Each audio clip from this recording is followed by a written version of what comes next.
Olá pessoal, tudo bem com vocês? Dando continuidade ao nosso estudo de ecologia, vamos falar agora sobre o fluxo de energia e pirâmides ecológicas. O que significa basicamente fluxo de energia? É óbvio que quando você vai na cadeia alimentar, na teia alimentar, a energia que você vai consumindo é basicamente vindo do nível trófico. E as pirâmides são pirâmides, a própria energia vai sendo perdida pelo próprio caminho da cadeia alimentar. Por que isso? Porque cada ser vivo acaba consumindo energia de algum jeito para que ele possa também sobreviver. Mas ele também produz energia. Então, os produtores têm maior energia e conforme vão sendo consumidos, vão diminuindo essa energia com o tempo. Então vamos lá. Primeira coisa, as necessidades energéticas. Lembra de você que a fisiologia estuda muito isso, o que cada indivíduo precisa de energia, cada organismo precisa de energia, que pode ser tanto para construir um organismo, como também para o quê? Para a realização dessas suas atividades. Então, todo ser vivo é isso. Ele constrói o organismo com algumas substâncias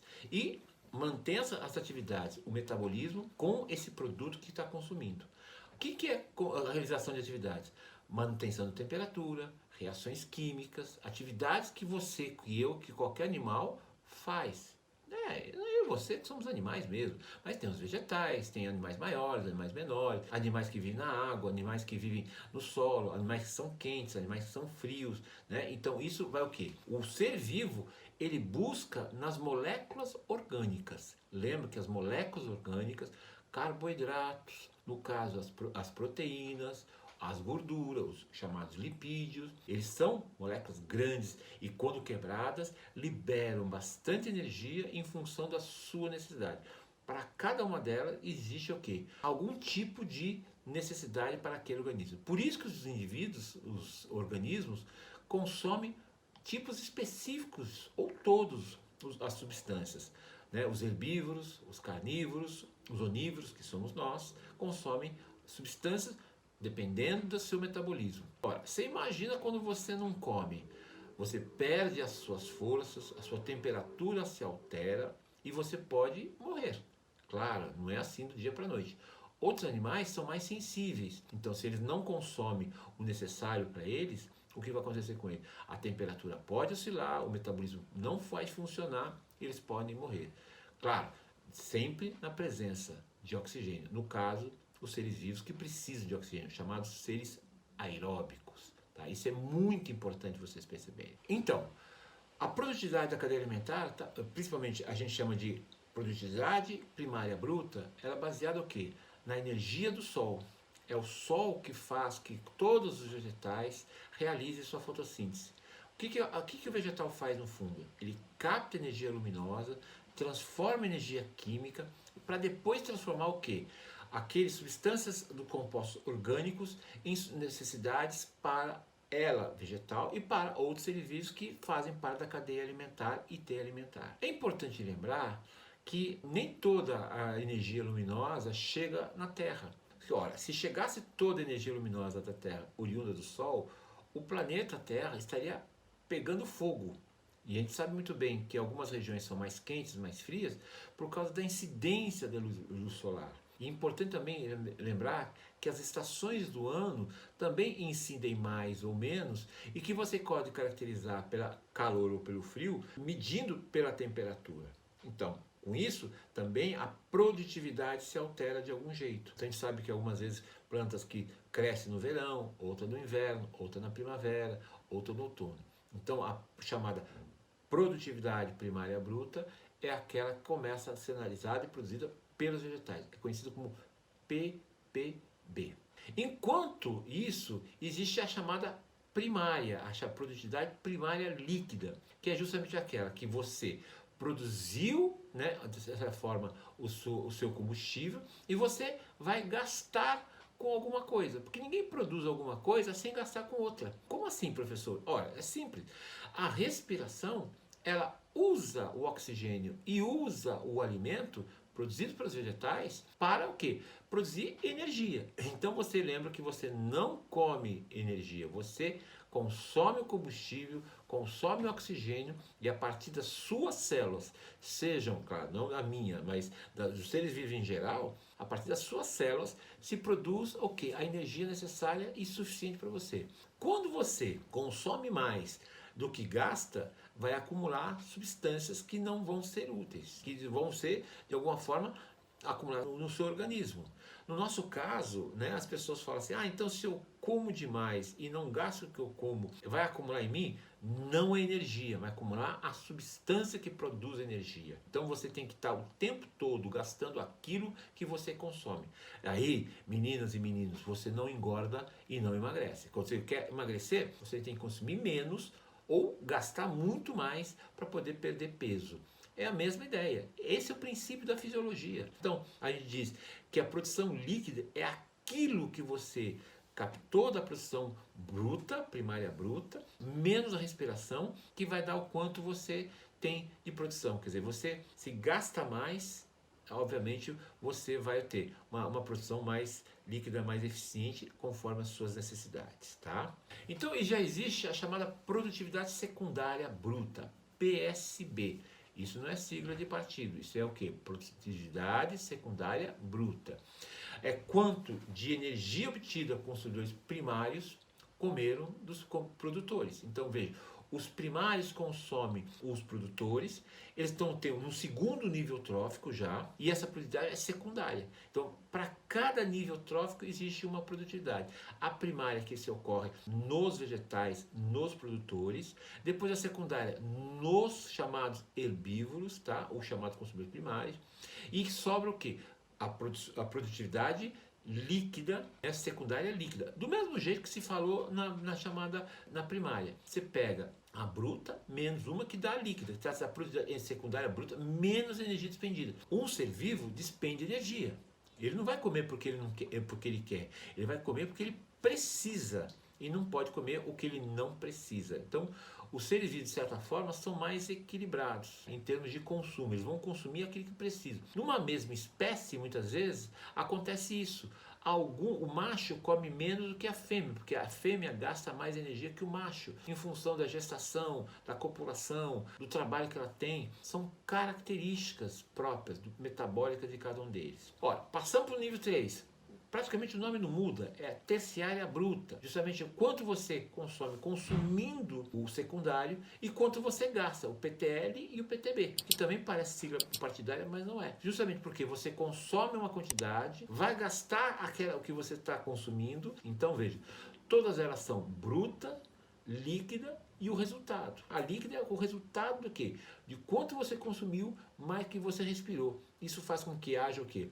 A produção energética real de você, a produtividade. Isso se usa muito em economia, se usa muito em engenharia, se usa muito na fisiologia humana e animal também, o que de certa forma vai, e claro, na ecologia é fundamental, mas é importante entender o que cada uma delas quer.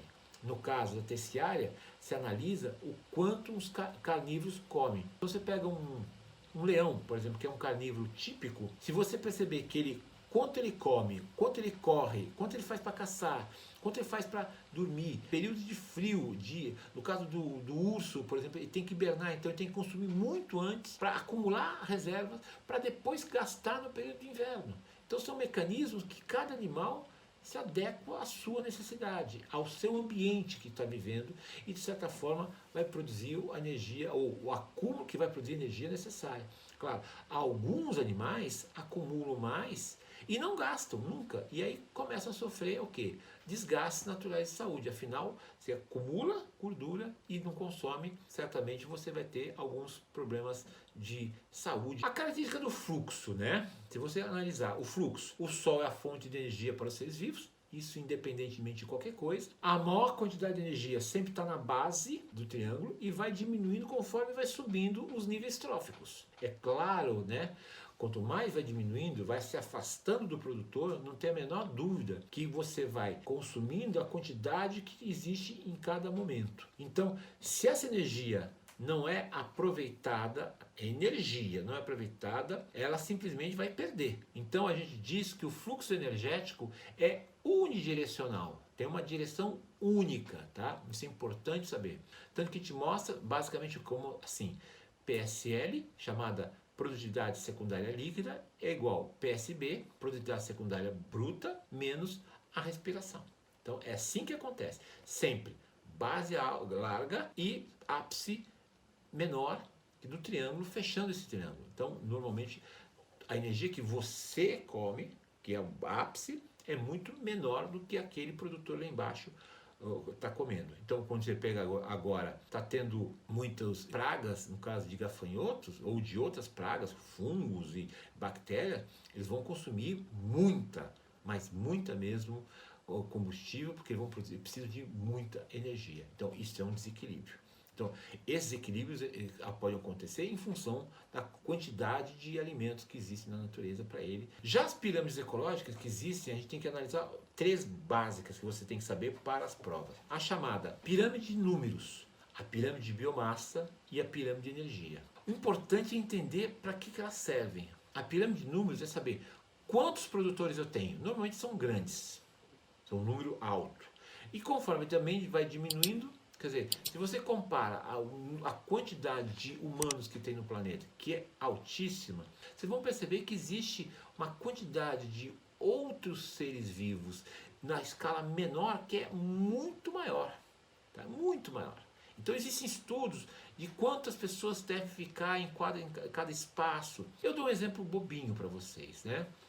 E a gente sabe que todo mundo conhece, mesmo sendo cidade grande ou sendo pequena, que a população de ratos nas cidades é uma quantidade muito superior comparativamente aos habitantes humanos, né?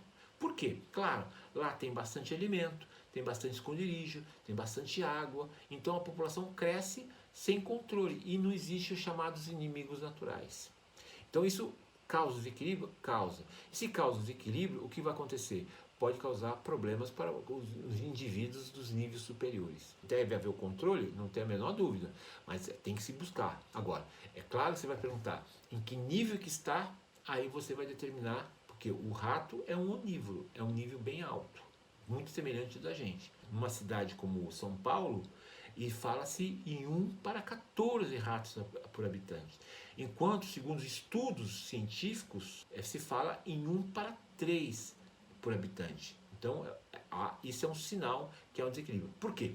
O número de indivíduos na pirâmide vai determinar se existe o chamado desequilíbrio ecológico. O processo de pirâmide de biomassa já varia, porque, obviamente, nós temos muito mais massa do que os lá de baixo. Na somatória, a massa deles é maior por causa da quantidade de indivíduos, mas o indivíduo maior ele tem uma massa maior. Então, aí depende do estudo, você vai poder controlar. Na pecuária se controla muito isso para que o boi, né, ou outro animal, não perca ou não tenha excesso de alimento que possa interferir no seu crescimento orgânico, ou do organismo, ou da própria população que está vivendo naquele espaço. E a pirâmide de energia? Também. A pirâmide de energia mostra o triângulo perfeito.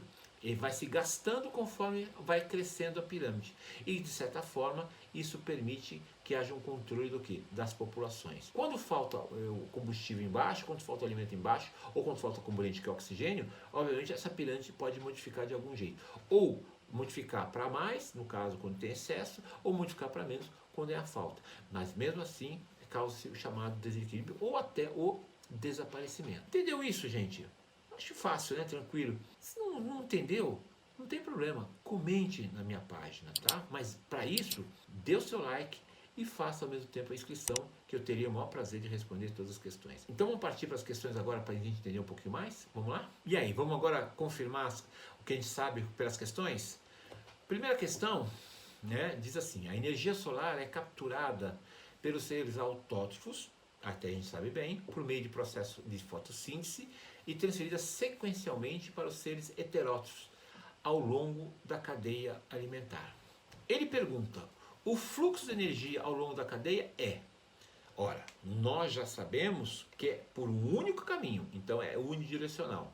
Quando você olha as questões A, B, C, D e E, você vai ver que somente a resposta A é unidirecional. Então você já pode eliminar B, C, D e E. Ah, então eu marco A. Mas vamos ler. Uma vez que a quantidade de energia disponível decai a cada nível trófico. Ele reforça o que é unidirecional, reforça, né, claro, pela própria definição unidirecional, que é um único caminho, tem uma única direção. Então a resposta da questão é a resposta A.